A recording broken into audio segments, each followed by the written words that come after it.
Hello students, आज हम शुरू कर रहे हैं पॉइंट एंड स्ट्रेट लाइन का लास्ट लेक्चर नंबर 4। कुछ डिफरेंस बातें आएंगी इसके अंदर, image, reflection, foot of perpendicular, इस तरह की बातें आएंगी इसके अंदर लास्ट। तो पहला पॉइंट है इसके अंदर, अ line equally inclined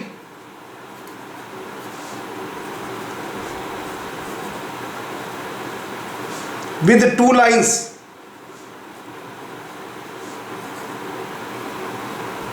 a line equally inclined with two lines। एक लाइन दो लाइन से इक्वल एंगल बनाती है, इक्वली इंक्लाइंड। इक्वली ये भी थीटा और ये भी थीटा। सपोज करो इसका स्लोप m है, इसका स्लोप m1 और इसका स्लोप m2। तो मैं तुम्हें स्पेशल टेक्निक बताता हूँ इसकी, वरना मॉडुलस से अगर सिंप्लीफाई करेंगे इन दो के बीच का एंगल इन दो के बीच के एंगल के इक्वल होगा तो m की आएंगी इसके अंदर 4 वैल्यू, जिनमें 2 रिजेक्ट हो जाती है और 2 पास हो जाती है। अब तुम्हें एक टेक्निक बताता हूँ, उसे लगाइएगा, डायरेक्ट आंसर आएगा। तो सेंटर वाला m है तो इसको बस ऐसे याद करिएगा, m1 minus m upon 1 plus m m1 equal to minus m2 minus m upon 1 plus m m2। जो सेंटर में है उसे दोनों ब्रैकेट में माइनस करिए, टोटल के बाहर माइनस लगा दीजिए। A line equally inclined with two lines. अब बात करते हैं इमेज की। Image of a point x1 y1 with respect to line ax plus by plus c equal to 0। if image of a point with respect to line ax plus by plus c0 is x2 y2। अगर एक point की image और reflection बात एक ही है, इसके respect में मान लीजिए लाइन है ये और ये पॉइंट है P, x1 y1 और ये इमेज है, इसका नाम है x2 y2। इमेज की क्वालिटी होती है ये दोनों आपस में परपेंडिकुलर, इसका मिड पॉइंट इस लाइन पर लाई करता है ax plus by plus c equal to 0। तो इसका रिजल्ट होता है x2 minus x1 upon a, y2 minus y1 upon b minus 2 ax1 plus by1 plus c upon a square plus b square. इस result को याद कर लीजिए। Image का कोई भी क्वेश्चन अगर टफ आता है तो इस वाली कंडीशन से डायरेक्ट क्वेश्चन को सोल्व कर सकते हैं, अगर इमेज का कोई भी क्वेश्चन आता है। दूसरी कंडीशन इसी के अंदर, इमेज की दो तीन छोटी छोटी बातें क्या है देखिए। मान लीजिए पॉइंट है तुम्हारे पास a कॉमा b और तुम्हें चाहिए x एक्सिस के रेस्पेक्ट में इमेज। कुछ नहीं करना, बस क्या हो जाएगी image a comma minus b, ये इसकी इमेज हो जाएगी डायरेक्ट। अगर y एक्सिस के रेस्पेक्ट में तुम्हें इमेज चाहिए, कुछ नहीं, थोड़ा दिमाग यूज करना, बहुत थोड़ा सा लीजिए। ये पॉइंट तुम्हारे पास है a कॉमा बी, अगर तुम्हें y के रेस्पेक्ट में इमेज चाहिए तो देखिए p डैश कितना होगा, बस x कोऑर्डिनेट हाइट तो सेम रहेगी, माइनस a कॉमा बी।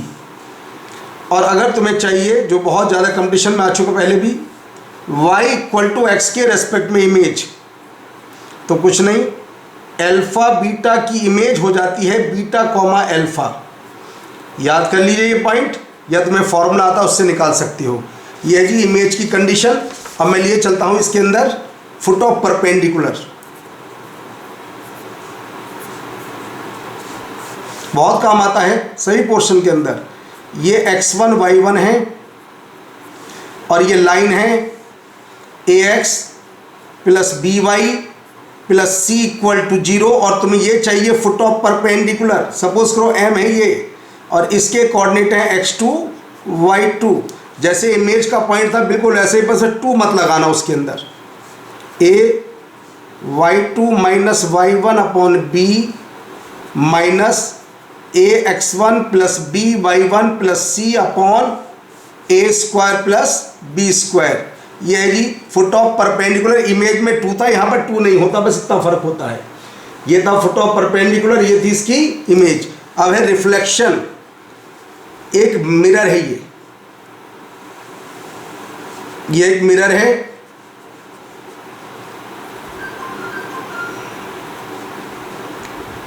ये इंसिडेंट रे है और ये रिफ्लेक्टेड रे। ये इंसिडेंट रे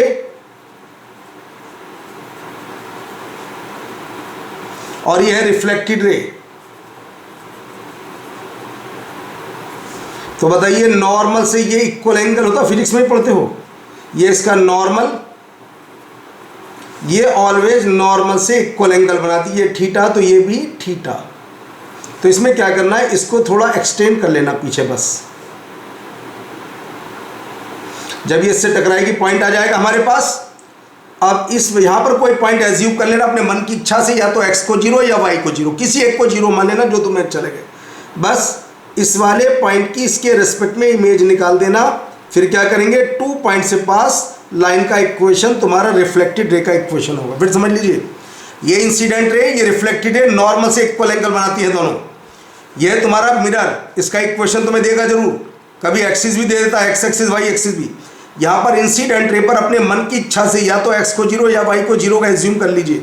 जो पॉइंट आएगा उस पॉइंट की इस लाइन के रेस्पेक्ट में इमेज, इसको पीछे एक्सटेंड कर दीजिए। बस 2 पॉइंट से पास लाइन का इक्वेशन ये आ जाता है तुम्हारे पास, रिफ्लेक्टेड रे का इक्वेशन डायरेक्ट आ जाता। और ऐसे भी कर सकते हो, अगर तुम्हारे पास इसका स्लोप है, मान लीजिए इसका स्लोप तुम्हारे पास m1 है, तो बताइए इसका स्लोप आ जाएगा, और इसका स्लोप तुम्हारे पास होगा ही होगा। तो a line equalling inclined with 2 line से इसका स्लोप फाइंड कर सकते हो। फिर स्लोप फॉर्म में लाइन का इक्वेशन निकाल सकते हो, जिसमें टाइम ज़्यादा लगेगा। तो जो पहले वाली टेक्निक थी वो ज़्यादा आसान है, ऐसे भी कर लो, इक्वलिंग इंक्लाइंड का यूज़ कर लीजिए। पीछे बताया भी, इसका स्लोप तुम्हें देगा, इसका स्लोप तुम्हें मालूम, तो नॉर्मल का स्लोप निकाल लीजिए। बस इक्वलिंग इंक्लाइंड की डेफिनेशन से इसका स्लोप निकालकर आंसर लिख दीजिए रिफ्लेक्टेड रे का। अब आते हैं इसके ऊपर क्वेश्चन, थ्योरी कंप्लीट बंद होती है। Find the equation two the straight line passing through the point 2, 3 and equally inclined. अच्छा, ये कहता है इस पॉइंट से पास लाइन का इक्वेशन होगा y minus y1 m x minus x1। अब कहता है ये इन दोनों से इक्वली इंक्लाइंड है। देखिए जी, इक्वली इंक्लाइंड, एक लाइन ये है, एक लाइन ये है, एक लाइन ये है। तो बताइए इस वाली लाइन का स्लोप है 3/4, इसका स्लोप है m2 बोल दीजिए इसे 12/5, और मुझे इसका स्लोप चाहिए, इक्वली इंक्लाइंड की बात कर रहा है। अभी जो कंडीशन बताई थी डायरेक्ट लगा देते हैं, 3/4 minus m upon 1 plus 3/4m is equal to minus 12/5। Centre वाले को हमेशा माइनस करते हैं, 1 प्लस 12/5m ये आ जाता है डायरेक्ट। अब सिंप्लीफाई कर लेते हैं इसे स्पीड से, 3 minus 4m into 5 plus 12m plus 12 minus 5m 4 plus 3m equal to 0। Solve कर लेते हैं, माइनस 48 माइनस ये आ गया 63 m square minus 32m plus 63, एक मिनट,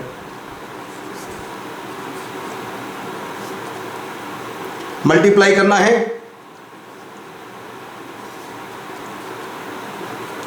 माइनस 32m।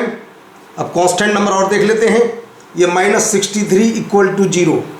फैक्टर करिए फटाफट, 63m square minus 81m plus 49m minus 63 equal to 0। बस m की वैल्यू निकाले तो मैं और कुछ नहीं, 9m प्लस 7m माइनस, तो आ जाता है, एक तो m की वैल्यू आती है 9/7 और एक आती है m की वैल्यू माइनस 7/9। बस दोनों वैल्यू पुट कर दीजिए, ये तुम्हारे आंसर आ गए, इक्वली इंक्लाइंड वाली लाइन के इक्वेशन आ गए। Find the image of the point with respect to the line mirror. इस लाइन मिरर के रेस्पेक्ट में इमेज निकालनी है। Let image alpha beta, then formula जो बताया था उसका यूज कीजिए, then alpha -4/5 beta plus 13 upon 1 minus 2, 20 minus 13 plus 6 upon 25 plus 1, simplify होकर आता है -1। तो सोल्व करें, alpha minus 4 is equal to -5, beta plus 13 is equal to -1, तो एल्फा आता है -1, बीटा आता है -14, तो पॉइंट आ जाता है -1, -14। ये आ जाती है इसकी मिरर इमेज, जो मैंने अभी फॉर्मूला याद कराया था उस वाली कंडीशन से। अब आता है जी रिफ्लेक्टेड रे का एक क्वेश्चन। क्या जी, a ray of light along get reflected upon reaching x axis. बहुत अच्छा, ये x एक्सिस पर रीच करती है, ये x एक्सिस है, ये आती है जी x एक्सिस पर, ये लीजिए जी x एक्सिस पर आ रही है, इसके बाद ये रिफ्लेक्ट हो जाती है, ये रिफ्लेक्ट हो जाती है। अब इस लाइन का एक क्वेश्चन था x plus √3y is equal to √3। एक बात सुनो जी, जब x पर टकराएगी तो y तो होगा 0, जब y 0 तो x कितना आ गया √3। पहले पॉइंट, x पर टकराएगी तो y 0, ये आ गया पॉइंट। अब इसको थोड़ा एक्सटेंड कर लीजिए पीछे, अपने मन की इच्छा से कुछ भी, तुमने अगर x को 0 लिया तो y कितना आएगा 1। मन की इच्छा ऐसी भी होनी चाहिए, रूट से अगर बच सकते हैं तो बचना चाहिए। अभी इमेज की बात की थी, ये होगी 0, जब x के रेस्पेक्ट में इमेज निकालते हैं, ये थोड़ा सीधा कर लेना, x के रेस्पेक्ट में जब इमेज निकालते हैं तो क्या कंडीशन होती है, y कोऑर्डिनेट का साइन चेंज हो जाता है। इक्वेशन ऑफ रिफ्लेक्टेड रे बताइए, 2 पॉइंट से पास लाइन का equation, y minus y1 y2 minus y1 upon x2 minus x1 x minus x1, √3y is equal to x minus √3, इसका final answer है, ये आ जाता है इसका B answer. √3y is equal to x minus √3, इसका answer आ जाता है final. और एक ऐसे भी कर सकते हो चाहो तो, इसे ये रे आती है, ये बताइए, ये इधर से बनाती है 30 डिग्री का एंगल, क्यों, क्योंकि टोटल एंगल बनाती है 150, तो ये 30 बनाएगी। तो रिफ्लेक्टेड रे कितना बनाएगी x से, ये भी 30 बनाएगी जी। और किससे पास होती है जी, √3, 0 से, 1 पॉइंट से पास लाइन का equation, y minus y1 slope x minus x1। लीजिए ऐसे भी कर, तुम्हारे मन की इच्छा है, जैसे चाहो, कोऑर्डिनेट ज्योमेट्री है, किसी भी तरीके से क्वेश्चन हो जाता है सोल्व। ये था इसका ऑल्टरनेटिव मेथड। ऑल्टरनेटिव मेथड, जब ये टोटल एंगल है इसका कितना है 150, तो बताओ इधर कितना बचेगा 30, ये 30 तो इधर से भी 30, 1 पॉइंट से पास लाइन का एक स्लोप है इसका 1/√3। अब अगले क्वेश्चन की बात करते हैं।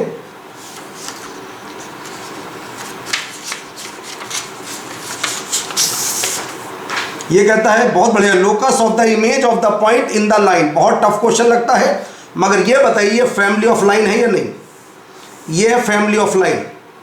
जब फैमिली ऑफ लाइन है तो देखिए, एक ये लाइन है और एक ये लाइन है। इस लाइन का नाम है 2x minus 3y plus 4 equal to 0। ऐसे करेंगे तो क्वेश्चन बहुत जल्दी होगा, वरना बहुत टफ क्वेश्चन बन जाता है। स्टूडेंट के की कंडीशन को सोल्व करते हैं, ये फिक्स पॉइंट आएगा, दोनों को सोल्व करके कितना पॉइंट आता है देखो जरा, आइडिया लगाइए। दोनों को सोल्व करके पॉइंट आता है 1, 2। दोनों लाइन को साइमल्टेनियसली, हमें ये लाइन का इक्वेशन मालूम था, ये हमें गिवन है, ये है फैमिली ऑफ लाइन, इसका नाम है फैमिली ऑफ लाइन। अब कहता है find the image of the point in the line. इस वाले पॉइंट की, ये मान लीजिए पॉइंट यहां पर है 2, 3 की, इस लाइन के रेस्पेक्ट में इमेज, लोकस बताना है इमेज का। मान लीजिए पॉइंट ये है तुम्हारा, इसका नाम कुछ भी रख दिए, तुम्हारा मन है HK रख दीजिए, जिसका तुम्हें लोकस निकालना है। अब जरा थोड़ा सा दिमाग लगाइए, ज़्यादा नहीं। इसका नाम P, इसका नाम Q, इसका नाम रख दीजिए A। थोड़ा सा दिमाग देखिए जरा, थोड़े से दिमाग से काम हो जाता है। ये बताइए A Q is equal to A P होगा नहीं होगा? ये ट्राइंगल बन गया आइसोसेलेस, ये लेंथ इस लेंथ के इक्वल होगी क्योंकि ये कॉमन है और 90 डिग्री का angle. A Q is equal to A P, या लिख दे ए क्यू का whole square is equal to A P का होल स्क्वायर। ए क्यू का होल स्क्वायर एच माइनस 1 का whole square plus K minus 2 का whole square, और इन दोनों के बीच की डिस्टेंस आती है 2। तो लोकस क्या आ गया जी? लोकस में h को x रख दीजिए, y k को y रख दीजिए। h को x और k को y। तो लीजिए ये एक सर्कल है और सर्कल की रेडियस कितनी है? √2। सर्कल ऑफ रेडियस √2 आंसर आ जाता है इसका C। ये बेस्ट टेक्निक है इस टाइप के क्वेश्चन करने की। अब एक क्वेश्चन ये आता है, two sides of a different question है कुछ। Two sides of a parallelogram are along the lines if its diagonal intersect at. देखिए ये पैरेललोग्राम की दोनों साइड हैं, दोनों साइड आपस में परपेंडिकुलर हैं। जब परपेंडिकुलर हैं तो ये पैरेललोग्राम क्या बन जाएगा? ये बन जाएगा रेक्टेंगल।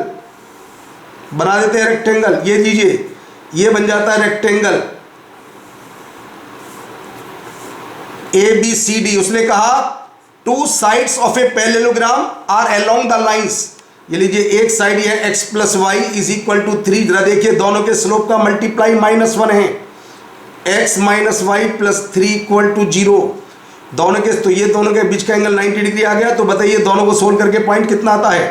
दोनों को ऐड कर लीजिए, x आता है 0, y आता है 3।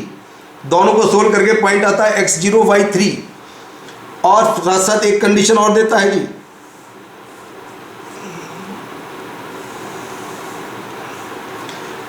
If diagonal intersect at the point. ऐसे बहुत क्वेश्चन 2019 में आया क्वेश्चन, ऐसे क्वेश्चन बहुत आते हैं, कभी रोहम्बस कभी पैरेललोग्राम बदलता रहता है वो। हाँ जी, ये बता diagonal bisect to each other. इसका और इसका ये मिड पॉइंट है, बताओ ये कोऑर्डिनेट। इसके वाले डबल में से इसको माइनस कर देते हैं 4, इसके डबल से -5, 4,5। If its diagonal intersect one of the vertex. ये तो कोई 4,5 तो कहीं पर नहीं है, तो इसका मतलब बी या डी में से कोई सा एक आंसर होगा। अब एक काम करते हैं जी, इसके पैरेलल ये लाइन है तो लिख देते हैं x minus Y plus lambda equal to 0। किसी लाइन के पैरेलल लाइन का इक्वेशन, और साथ साथ ये किससे पास होती है? 4,5 से। जब 4,5 तो लैम्डा कितना आता है? 1। तो इस लाइन का इक्वेशन आ जाता है x minus Y plus 1 equal to 0। अब जरा दोनों को सोल्व करके पॉइंट निकाल लेते हैं। जब दोनों को ऐड करेंगे तो y से y कैंसिल, तो आ जाएगा x1। ऐड करके देख लीजिए, दोनों को ऐड करके इसे लाइए, x आता है 1। जब x1 तो y कितना आएगा? 2। अब जरा diagonal bisect to each other, इसके डबल से -4 -1 3, 8 - 2 6। अब देखो आंसर 1 2 या 3 6 में कोई है? बिल्कुल 3 6 इसका करेक्ट आंसर है। तो चलिए ये चैप्टर बंद हो जाता है। अगली क्लास में जब अगला चैप्टर शुरू होगा सर्कल, ये कोऑर्डिनेट का, पहले हम कंप्लीट कोऑर्डिनेट खत्म करने जा रहे हैं। इसके बाद सर्कल, फिर parabola, ellipse, hyperbola. Parabola, ellipse, hyper को सेपरेट पढ़ाएंगे, कॉनिक सेक्शन को एक साथ नहीं पढ़ाएंगे, तीनों को अलग अलग।